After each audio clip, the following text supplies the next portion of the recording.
नमस्ते आप सभी को। कैसे हैं आप सब? उम्मीद है आप सब अच्छे से होंगे, अपनी पढ़ाई भी अच्छे से कर रहे होंगे। आज हम पढ़ लेते हैं राष्ट्र के श्रृंगार नामक जो कविता है, शौर और देश प्रेम के अंतर्गत दी गई है हिंदी विशिष्ट कक्षा 12 में। तो उसके हमने प्रथम और द्वितीय पद की संदर्भ प्रसंग सहित व्याख्या हम कर चुके थे। आज हम तीसरे और चौथे पद की व्याख्या कर लेंगे। फिर इसके बाद आप लोगों को प्रश्नोत्तर दिए जाएंगे।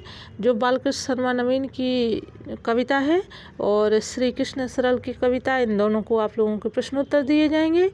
प्रश्न वही बताए जाएंगे आपको जो आपकी परीक्षा की दृष्टि से महत्वपूर्ण है। ठीक है, तो सबसे पहले हम इस पाठ को पढ़ लेते हैं। इस पद को पढ़ लेते हैं।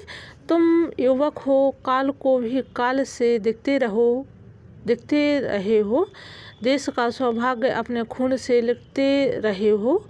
ज्वाला की भूचाल की साकार परिभाषा तुम ही हो। देश की समृद्धि की सबसे प्रबल आशा तुम ही हो।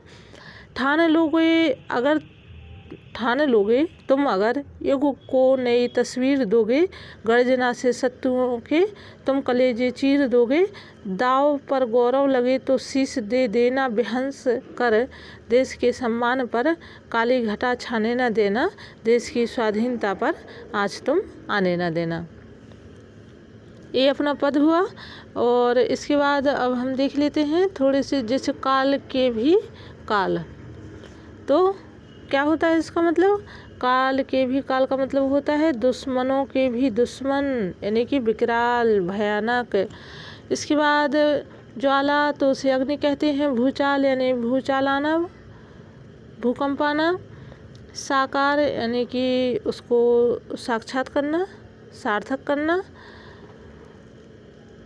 प्रबल शक्तिशाली होता है।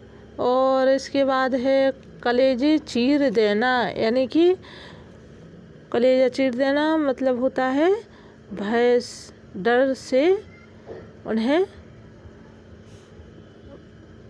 कलेजा चीर देने का मतलब होता है उनको भय दिखलाना, यानी कि विकराल रूप दिखलाना। संदर्भ प्रसंग अब हमको वही लिखना है कि संदर्भ में हमें क्या लिखना था कि कविता जो है कहाँ से ली गई है और इसके लेखक कौन है। तो प्रस्तुत पंक्तियाँ राष्ट्र के श्रृंगार नामक कविता से उद्धृत की गई हैं या ली गई हैं और इसके रचयिता श्री कृष्ण सरल हैं। प्रसंग में हमें वही लिखना है क्योंकि देखो संपूर्ण कविता में लगभग एक ही बात कही गई है कि देश की स्वाधीनता, देश की ज़मीन पर, देश के भूगोल पर, उसकी स्वतंत्रता पर किसी भी प्रकार की आँच नहीं आने देना है। किसी भी प्रकार की कोई परेशानी या दिक्कत ना हो। और देश के जो गद्दार हैं, देशद्रोही हैं, उनको यहाँ पर सबक सिखाने के लिए कविता के माध्यम से आह्वान किया गया है। देश के वीरों को आह्वान किया गया है। ठीक है, तो इतना हमें प्रसंग में वही लिखना है कि प्रस्तुत इन पंक्तियों में कवि ने देश के नागरिकों को, वीर पुरुषों को आह्वान किया है कि वे अपने देश की रक्षा करें, अपनी स्वाधीनता और स्वतंत्रता पर किसी भी प्रकार की कोई परेशानी, समस्या या आँच ना आने दें। अब हम देख लेते हैं इसकी व्याख्या। तो तुम युवक हो, काल को भी काल से देखते रहो हो। यहाँ से लेके हम यहीं तक देश की स्वाधीनता पर तुम आँच ना आने देना का पूरा हम व्याख्या कर लेते हैं। तो कवि देश के युवकों को अपने शौर्य से, अपने पराक्रम से देश की तस्वीर बदलने के लिए आह्वान कर रहे हैं और वे कह रहे हैं कि हे वीरों, तुम काल के भी काल हो, अर्थात दुश्मनों के भी दुश्मन हो। तुम काल भी तुमसे क्या होगा? डरेगा, भयभीत होगा। तुम देश का सौभाग्य हो, अपने रक्त से, अपने खून से लिखते हो, अर्थात अपने बलिदान से देश के भाग्य को सौभाग्य में बदल देते हो। आगे कवि कह रहे हैं कि तुम अपनी वीरता से धरा पर, यानी कि अपनी वीरता से अपनी ज़मीन पर, इस पृथ्वी धरती पर अग्नि वर्षा कर सकते हो और भूकंप ला सकते हो। यहाँ कवि के कहने का अर्थ है कि तुम्हारे विरुद्ध कोई भी शत्रु या दुश्मन टिक नहीं सकता है। देश को तुमसे ही अपनी प्रगति की फलदायी आशा है, यानी कि देश जो है वो तुमसे ही अपनी प्रगति की उम्मीद लगाए हुए है, आशा लगाए हुए है कि देश की प्रगति हमारी जो देश की प्रगति है वो किसके माध्यम से होगी? देश के वीरों के और नव युवकों के माध्यम से होगी।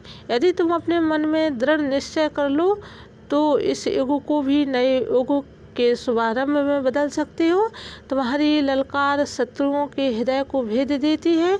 यदि तुम्हारे गौरव पर प्रश्न उठे या तुम्हारे सम्मान पर प्रश्न उठे तो अपने प्राणों को हंसते हंसते दे देना,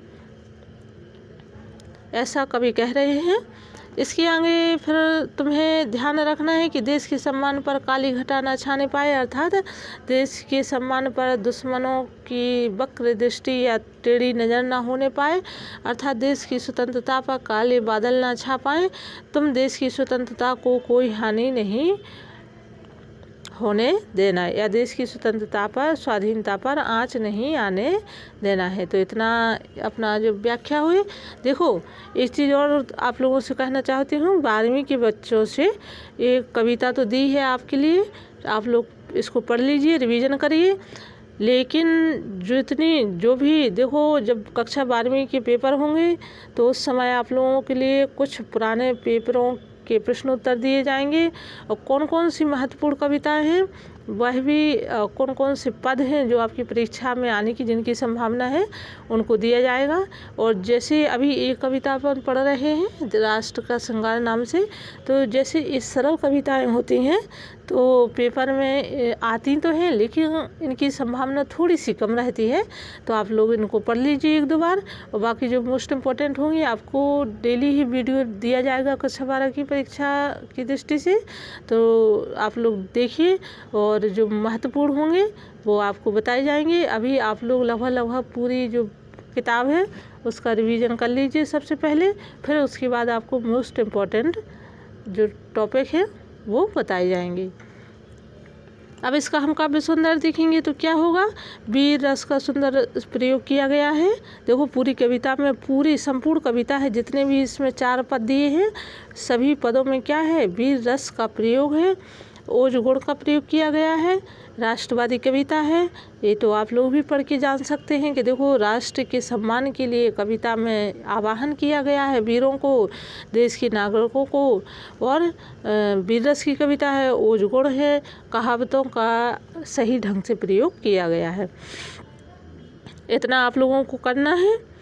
इसका काव्य सुंदर हो गया। अब हम चौथा पद पढ़ लेते हैं। तो चौथा पद क्या है, वह जवानी जो कि जीना और मरना जानती है, गर्भ में ज्वालामुखी के जो उतरना जानती है, बाहुओं के जोर से पर्वत जवानी ठेलती है, मौत के हैं खेल जितने भी जवानी खेलती है, नाश को निर्माण के पथ पर जवानी मोड़ती है, वह समय की हर शिला पर चिन्ह अपने छोड़ती है, देश का उत्थान तुमसे मांगता है नौजवानों, दहकते बलिदान के अंगार कजलाने न देना, देश की स्वाधीनता पर आँच तुम आने न देना। अब इसके हम संदर्भ देखेंगे तो संदर्भ में हमें वही लिखना है कि यह कविता राष्ट्र के श्रृंगार नामक कविता से ली गई है। यह पद राष्ट्र के श्रृंगार नामक कविता से ली गई है और इसके लेखक श्री कृष्ण सरल हैं। प्रसंग में यहाँ कवि ने जवानी का आह्वान कर देश के निर्माण के पथ पर ले जाने का आग्रह किया है। तो आप लोग कक्षा 12 के बच्चे हैं और चाहे वो गर्ल्स हो या बॉय, दोनों लड़के लड़कियाँ, आप लोग भी वीर पुरुष हो, वीर देश के वीर जो हैं योद्धा हैं, है ना, नवयुवक हैं। तो ये आप लोगों के लिए भी आह्वान है कि हमें किसी भी प्रकार के गलत कार्य को नहीं होने देना है और कोशिश भर हम अपने स्वयं से लेकर के अपने देश तक की रक्षा हमें करनी है। अब हम व्याख्या देखते हैं। तो व्याख्या हम शुरू से अंत तक एक साथ देख लेंगे। कवि कहते हैं कि जवानी अत्यंत जोशीली और मूल्यवान है। वह जिस प्रकार वीरता से जीना जानती है उसी प्रकार वीरता से मरना भी जानती है। अर्थात वह ज्वालामुखी के अंदर जाने से भी भयभीत नहीं होती है, यानी विकराल और मृत्यु समय परिस्थितियों में भी अपनी वीरता प्रदर्शित करती है। अपनी भुजाओं के बल पर जवानी पर्वतों को भी खिसका देती है। ये बिल्कुल सही बात है कि बाहुओं के जोर से पर्वत जवानी ठेलती है। मौत के हैं खेल जितने भी जवानी खेलती है, यानी कि जो जवान, जो नवयुवक हैं, जो वीर हैं, जो नए लोग हैं, वो क्या हैं, वो अपनी बाजुओं के बल से पर्वत को ठेल देते हैं और जितने भी खतरनाक खेल हैं उनको जवानी हंसते हंसते खेलती है। यह अपने देश के विनाश को भी निर्माण के पथ पर ले जाती है। तो नाश को निर्माण के पथ पर जवानी मोड़ती है और वह समय की हर शिला पर चिन्ह अपने छोड़ती है। तो जो देश को है निर्माण के पथ पर ले जाती है, देश की विषम परिस्थितियों में भी वीरता का परिचय देकर सुखद परिस्थितियों में यानी कि अच्छी परिस्थितियों में बदल देती है।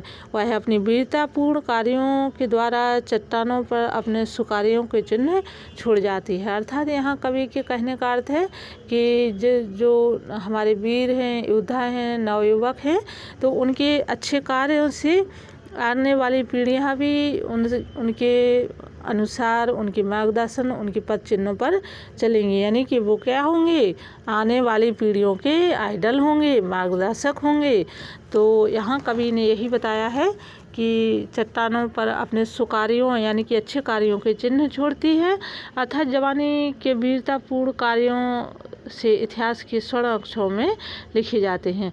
कवि यह उद्बोधन कर रहे हैं कि हे नौजवानों, हे वीरों, हे देश के नवयुवकों,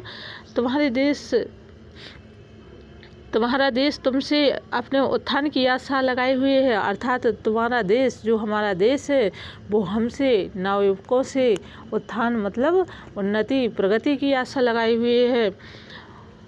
अतः तुम्हें अपने बलिदान रूपी अंगारों को बुझने नहीं देना है, अर्थात अपने उत्सर्ग से देश की स्वाधीनता को बनाए रखना है।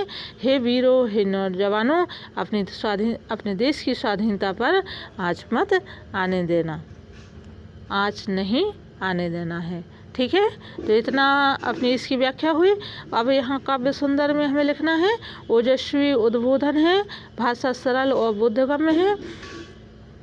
बोधगम्य एक शब्द आता है बच्चों, जिसे हम पढ़ते हैं कक्षा 12 में, तो कुछ ऐसे शब्द होते हैं। जैसे एक शब्द आता है बोधगम्य, तो इसका मतलब क्या होता है, बोधगम्य, तो इसका मतलब होता है समझने योग्य, है ना। इस शब्द आता है बोधगम्य, तो इसका मतलब होता है समझने योग्य, यानी कि जो बुद्धि में हम जान सकें, जिसे समझ सकें, तो उसे बोलते हैं बोधगम्य। इसका सीधा अर्थ होता है समझने योग्य। ठीक है, तो इतनी अपनी ये हुई पाठ की कविता। राष्ट्र के श्रृंगार नामक पाठ की कविता के सभी पदों की हम संदर्भ प्रसंग सहित व्याख्या कर चुके हैं और ये आपको पता हो गया होगा कि संदर्भ में क्या लिखना है, प्रसंग में क्या लिखना है। प्रसंग में वही लिखना है जो पद में दिया है, संदर्भ में हमें कविता का नाम और कवि का नाम ही लिखना है। तो उम्मीद है कि आपको वीडियो अच्छा लगा होगा और कमेंट में अपने विचार ज़रूर लिखिए। अपना ध्यान रखिए, अपने घर वालों का, अपने आसपास के लोगों का ध्यान रखिए। अपनी पढ़ाई अच्छे से करिए, मन लगा कर करिए। हम फिर मिलते हैं नई जानकारी, नई वीडियो के साथ। तब तक के लिए धन्यवाद।